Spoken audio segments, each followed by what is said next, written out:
wabarakatuh. Perkenalkan kami dari kelompok 610E Mandua Kepayang ingin mempresentasikan video wawancara kami. Sekian, terima kasih.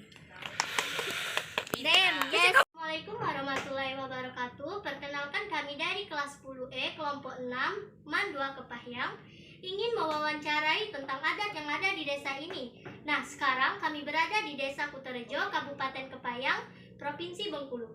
Pewawancara 1 ada saya sendiri Laras, pewawancara 2 ada Aditya Kalisa, pewawancara 3 ada Septiana, dan pewawancara 4 ada Ayu Fernanda.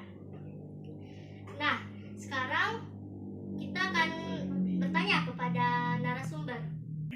Baiklah, sekarang kita akan berkenalan dengan Bapak Ketua Adat di Kutorejo. Dengan Bapak siapa, Pak?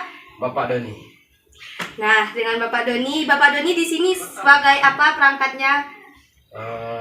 Ketua Lembaga Adat Kuta atau biasa disebut LMA. Ya, Pak. Baiklah, Pak, sebutkan budaya dari daerah ini yang sampai kini masih dilakukan, Pak. Seperti adat apa itu yang masih ada sampai kini masih sering dilakukan? Ya, yang pastinya sesuai dengan hukum adat yang ada di Desa Kutorejo, banyak hal juga yang masih dipertahankan yang dari dulu, dari nenek moyang kita dulu sampai sekarang, yang ada kekuatan atau badan hukum, payung hukumnya sesuai dengan Perdes, peraturan bupati yang masih lazim kita laksanakan. Salah satunya ketika kita lamaran itu ada namanya harasan berpulau. Terus ada hal-hal lain seperti ada hukum adat, hukum misal ada cipalo, ada ini ketika orang melanggar daripada hukum adat di masyarakat itu pasti ada sanksi. Itu salah satu yang masih gitu mempertahankannya. Juga hukum-hukum adat itu ya berdampingan dengan hukum agama juga.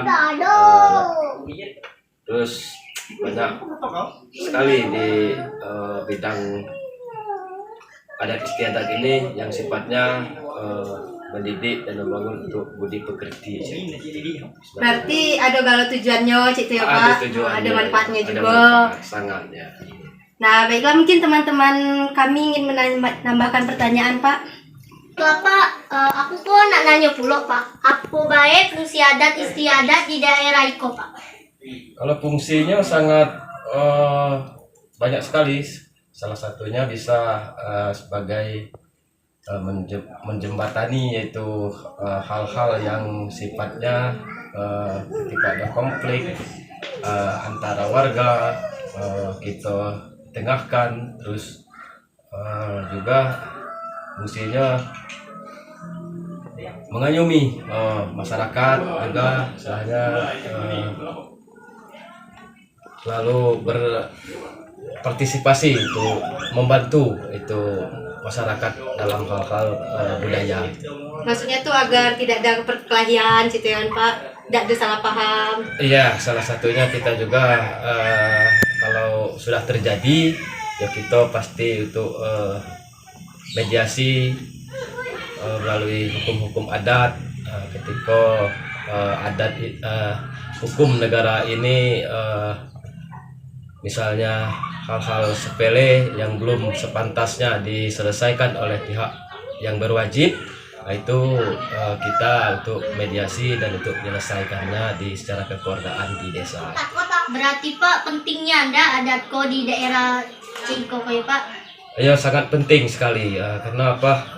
Pentingnya itu tadi sebagai pertama mempertahankan budaya-budaya yang ditinggalkan oleh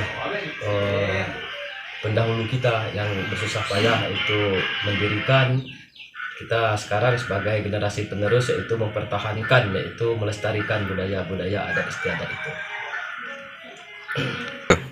Baiklah, Pak, aku nak nanya untuk selanjutnya, apa yang membuat kita tetap bersatu meskipun banyak perbedaan? Ya, salah satu yang buat kita apa tadi? Perbedaan antara mungkin antara suku, antara ras dan sebagainya. Yang pertama, dasar kita masih bersatu walaupun beda adat istiadat dan sebagainya. namun dasar kita adalah saling menghargai dan menghormati, dan saling tidak mengganggu, saling mendukung, saling support, Saling satu sama lain, saling jago. Ya itu yang kita pertahankan, yang kita berikan selama ini. Seandainya walaupun dia berbeda, walaupun dia ini, bagaimana kita menghargainya, bagaimana kita dukung juga dia selagi yang dia lakukan atau budaya yang dia lakukan tidak menyimpang norma-norma dengan hukum negara ini. Baiklah Pak, apakah adat itu wajib dilaksanakan atau tidak wajib? Dan apakah Baiklah Pak, saya mau bertanya apakah adat itu wajib dilaksanakan atau tidak wajib? Dan kapan adat tersebut dilakukan? Nah, kalau berbicara mengenai wajib atau tidak wajib, ini kita kembali kepada dasar atau payung hukum yang ada di wilayah tertentu. Nah, ketika hal-hal itu dimasukkan ke ada payung hukumnya, seperti kalau di desa ini ada perdes, itu memang harus wajib kita sebagai warga, sebagai masyarakat yang berdomisili atau berdiam di wilayah hukum adat tersebut, itu wajib mengikuti adat istiadat yang berlaku di situ. Ada lagi? Kapan adat tersebut dilakukan? Adat itu dilakukan ketika saatnya dilakukan. Misal ada orang berselisih paham atau hajat yang baik, ya kita waktunya misalnya ada lamaran, saatnya kita lakukan prosesi adat istiadat. Sudah, terima kasih Pak. Mungkin hanya itu saja yang kami wawancarai hari ini. Mungkin ada kesalahan maupun salah kata, kami mohon maaf. Oh Pak, saya juga merasa terima kasih dikunjungi. Saya berharap pada anak-anak untuk juga ikut serta melestarikan adat istiadat dan menggali lebih dalam lagi mengenai adat istiadat. Yang pastinya saya sendiri yang masih dangkal mengenai adat istiadat, walaupun dipercaya sebagai ketua adat di sini, namun saya berharap pada generasi penerus di zaman sekarang, satunya ini anak-anak ini supaya bisa juga selain daripada belajar di sekolah dengan pelajaran-pelajaran yang diberikan sekolah, juga kami berharap juga untuk ikut serta dalam melestarikan adat budaya, walaupun bukan berarti adat Rejang, adat sesuai dengan suku kita masing-masing. Baik Pak, terima kasih. Wassalamualaikum warahmatullahi wabarakatuh. Waalaikumsalam. Ya.